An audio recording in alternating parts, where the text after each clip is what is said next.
What is up, Sooner Nation? I am Casey Mallon, and you are now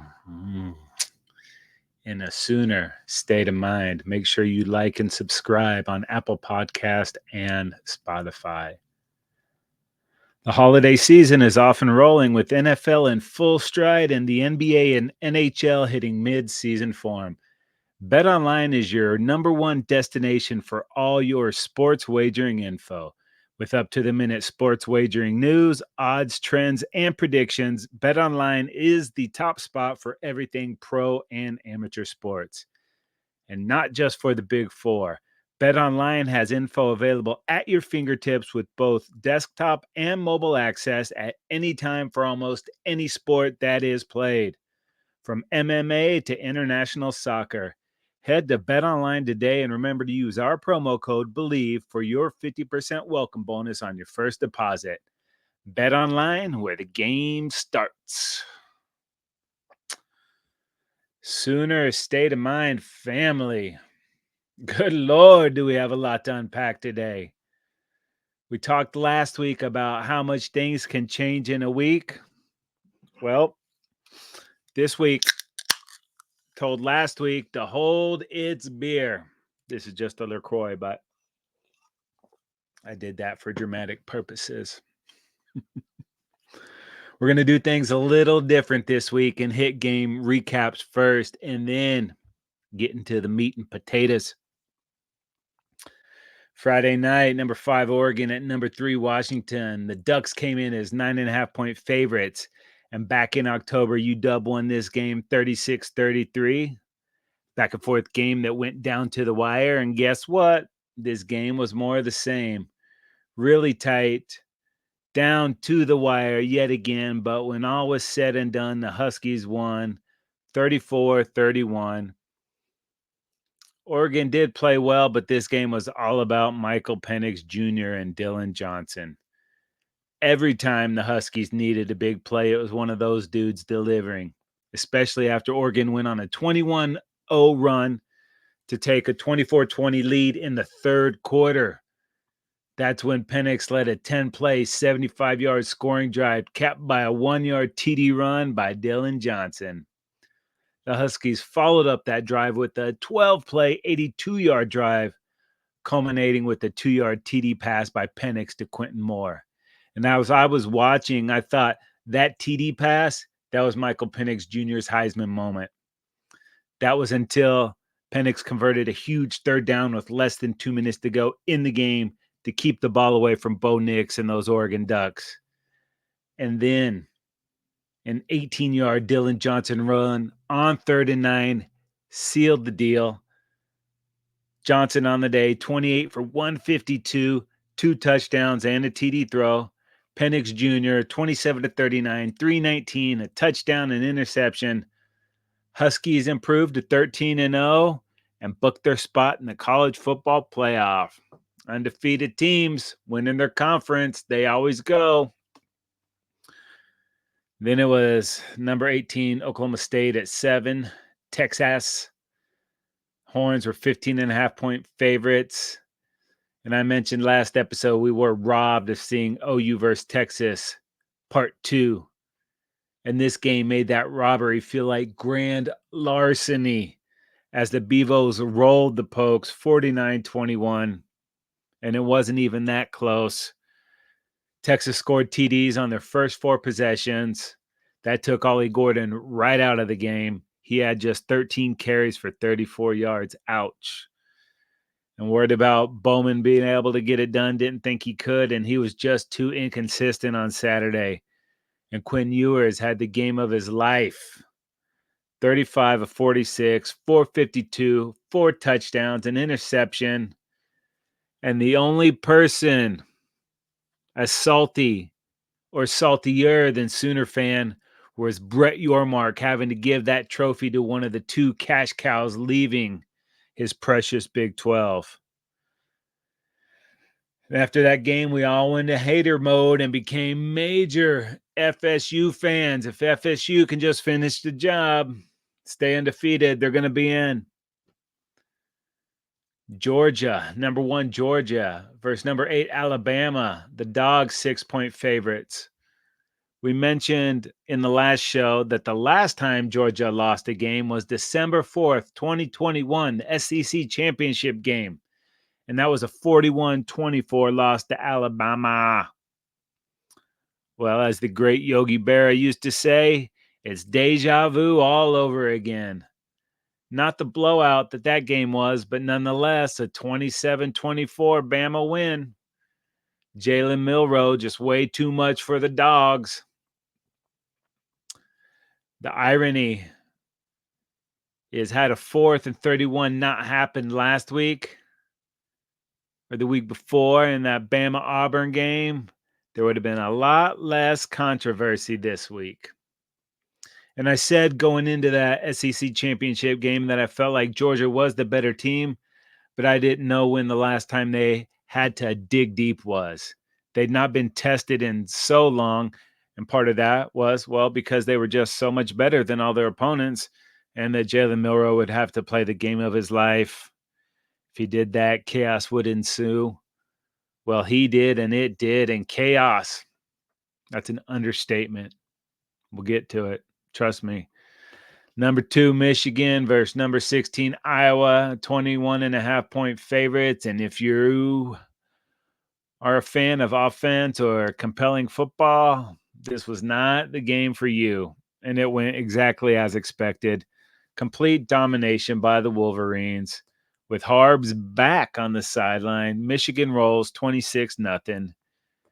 They couldn't get much going against that tough Iowa defense, but Iowa couldn't get anything going. And I mean anything. Only 155 total yards for the Hawkeyes. The game, yeah, it was boring.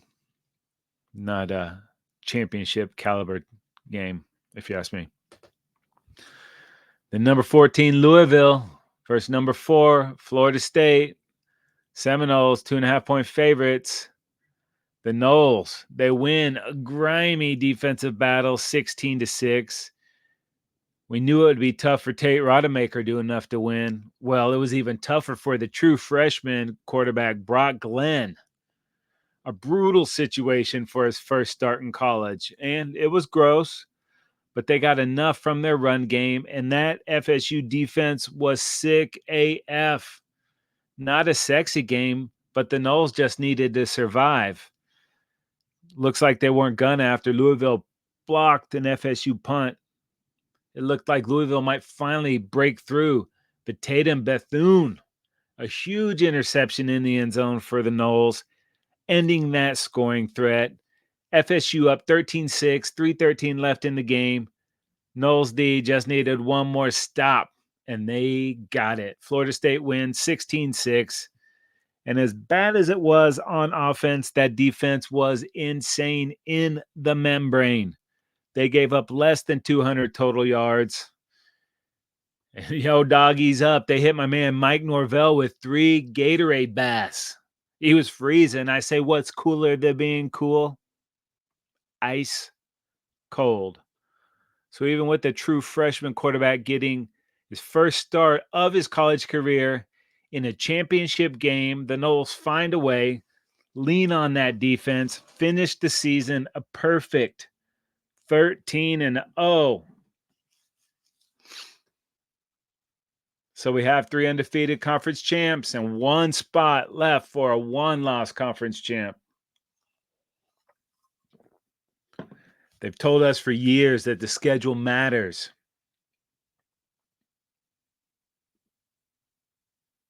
And now they do the complete opposite. So when the final CFP rankings came out on Sunday, the outrage was flowing as the committee gave us number 1, Michigan, number 2, Washington, number 3, Texas, and number 4, Bama. I can't help but notice a 13-0 Florida State is nowhere to be found, and not 1, but 2 1-loss teams. The committee says it was due to no Jordan Travis.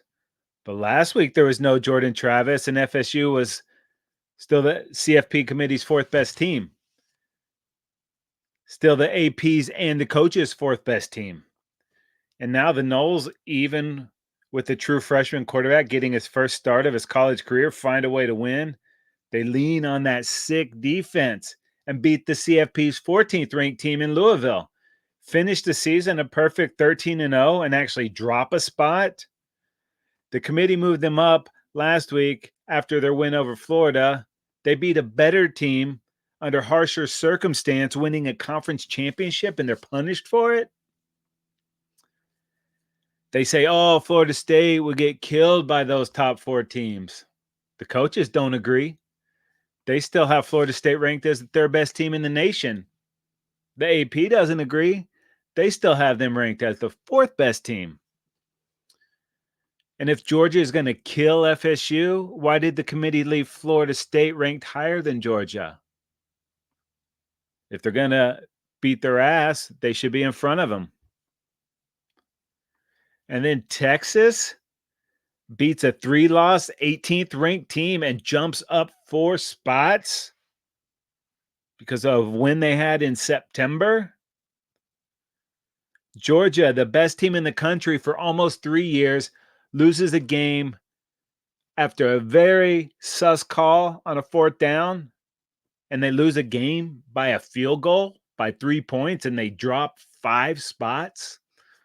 Oregon lost to the same team twice and only dropped 3 spots. I don't even think you can justify moving Bama up 4 spots for beating Georgia.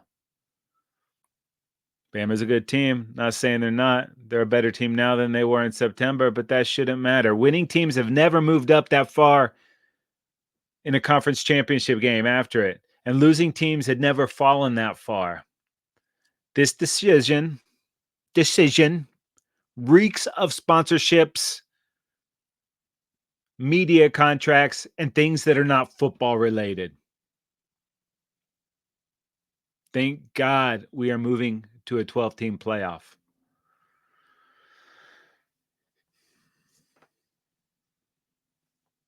You win all your games, you're a Power 5, you should be in.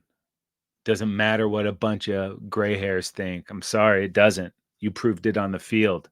You should be given the opportunity, not because of what somebody thinks might happen. And if that wasn't infuriating enough, the CFP still had enough left to sizzle the Sooners. How about that? Sooners land at 12 in the final CFP rankings, which is not my point of contention,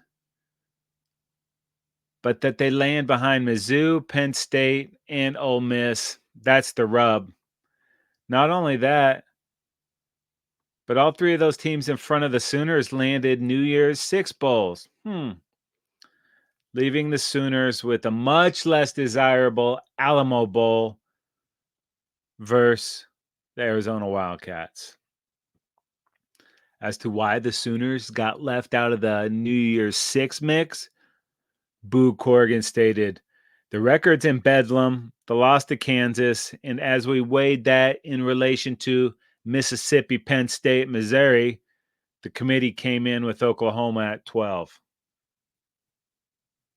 When asked if Oklahoma's quality win over Texas and other wins that they had over SMU and bowl eligible teams, where did those fit in the conversation? Boo said, very much part of the discussion as we were going through it. Missouri has got the win over Kansas State and Tennessee. Penn State, the 2 games they lost were to Ohio State and Michigan, including a big win over Iowa.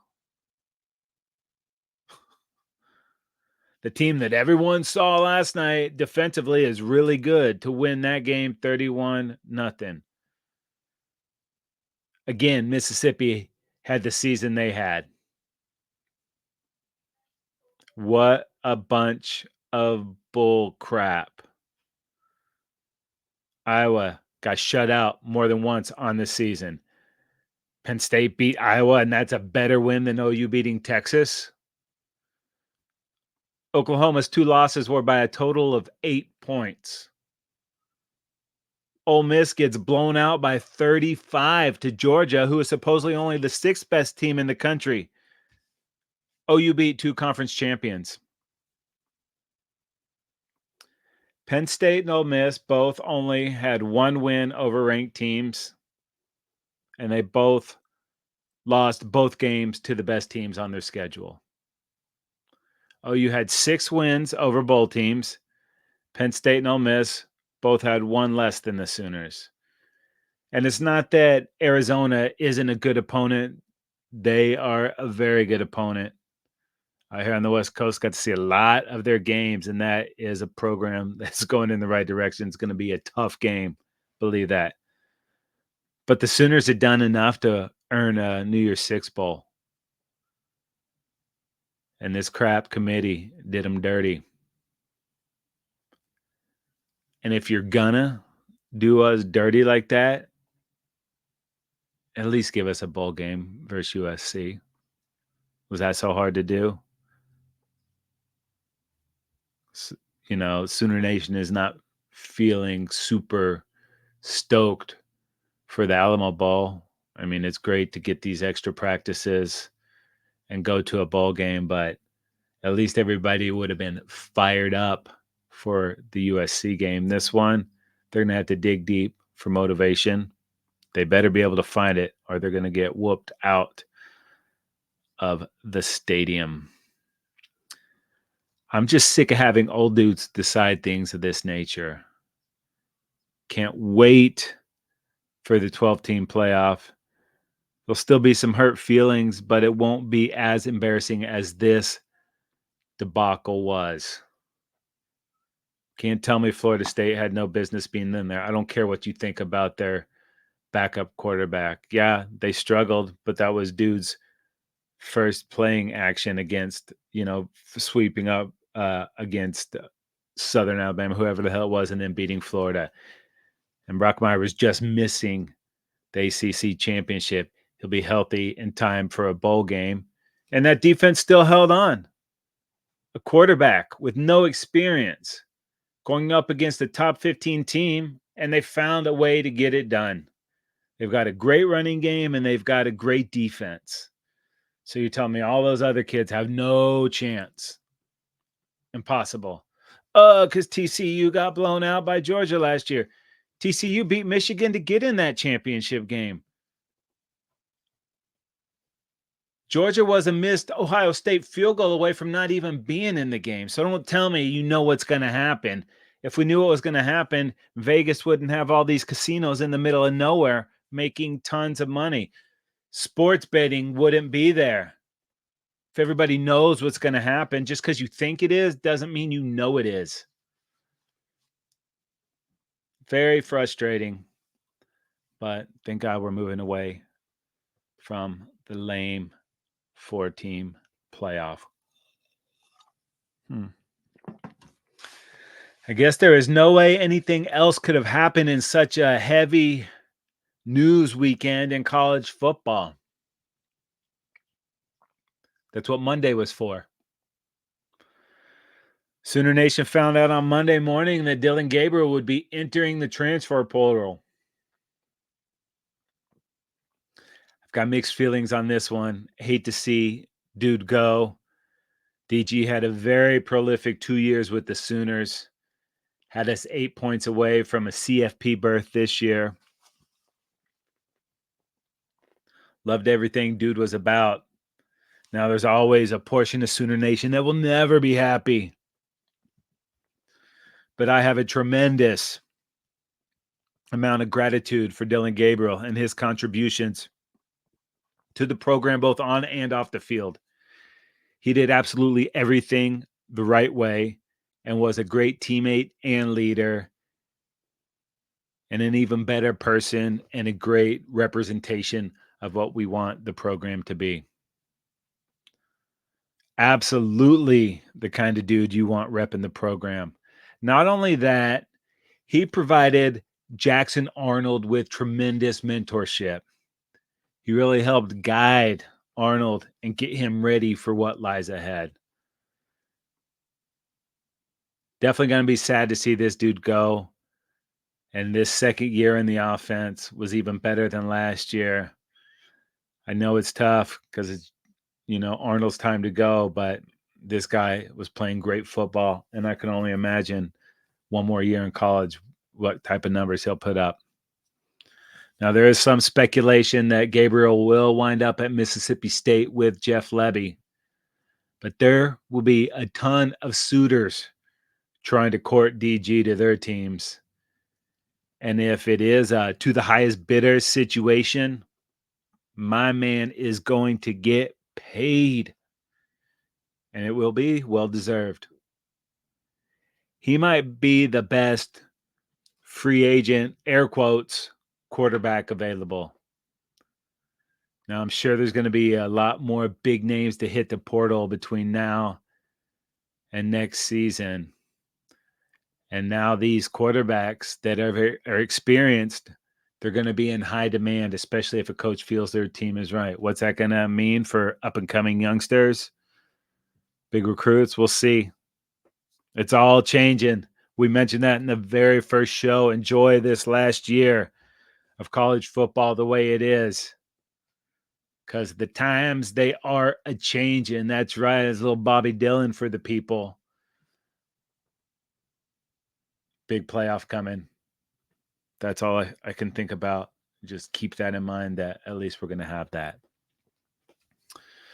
You can go ahead and add Dillon Gabriel to the list of Tawee Walker, Marcus Major, Nate Anderson, Savion Byrd, Reggie Grimes, Key Lawrence. I'm sure there's going to be more, but there will also be portalers. So new word I made up, portaler. There'll be new portalers coming in to OU soon. Let's get back to Jackson Arnold. I am super freaking stoked about this guy. It's his time now, and I know that also stokes Sooner Nation out. They are completely stoked, and the future looks so bright with this guy. And now we're going to get to see that future in just a few short weeks at the Alamo Bowl.